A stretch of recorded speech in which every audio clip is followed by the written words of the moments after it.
Of the bail application of Amy-Lee de Jager, the three alleged kidnappers were in court today to argue for their bail. However, that case has been postponed until the 1st of October. Extensive details on what happened days prior to the crime have emerged in the Vanderbijl Magistrates court over the last couple of days. We are speaking now to Anina Peens. Of course, she was in the court today. So, Anina, it has been postponed then until the 1st of October. Yesterday, we heard some testimony from George Clayson. Is it? Clayton Mutlaung. Yeah, from the investigative officer. The investigative officer. What did we hear today? We heard a lot of things yesterday. We heard a lot of things this morning. Obviously, this morning they continued in the cross-examination of him after his testimony yesterday was extensive testimony on exactly what had happened after the kidnapping. I think for the viewers, just the people are curious as to know what happened. And Amy, she didn't know her kidnappers as well as as was reported before. The kidnappers, they have no contact with the family. I've had no contact with the family before. Only the teacher, who's the mastermind, knew the child, and the child knew the teacher. But the teacher wasn't there at the exact time of the kidnapping. So explain that for us. The teacher is the teacher teaching Amy, or the brother? So Amy has a little brother of 5 years old who's in the teacher Anina Peens' class, and she's believed to be the mastermind behind this whole thing. Right. And then she had two co-accused, Letitia Nel and Pieter van Zyl, let me just start by saying Amy-Lee was kept at Pieter van Zyl's house, and he also drove the getaway car.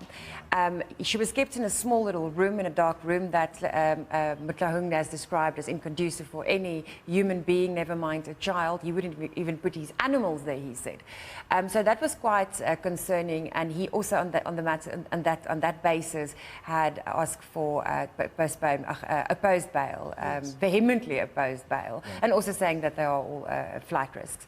And of course, there's this whole matter of an undisclosed amount that she is owing apparently to a Nigerian national. Do we know what the amount is? No, we don't know what the amount is, but we do know that all three, obviously, of the accused wanted money out of this whole thing. So what they were going to share will still come out. Hopefully on the 1st of October that will come out.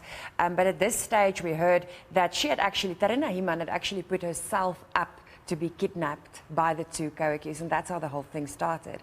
She has a little girl of her own, an 8-year-old little girl of her own, and this Nigerian national had allegedly said that if she doesn't pay the money for whichever reason she owes the money to him, he will kidnap her own little girl. So I think as a mother, she just went, what can I do? And then she made these mistakes with her co-accused. And they said, according to the affidavits, that this was a stupid mistake. It wasn't well thought through according to them, but to the state, it was very well thought through, very well planned, because she said, I will be kidnapped because then I will hold my own parents to ransom because I need this money.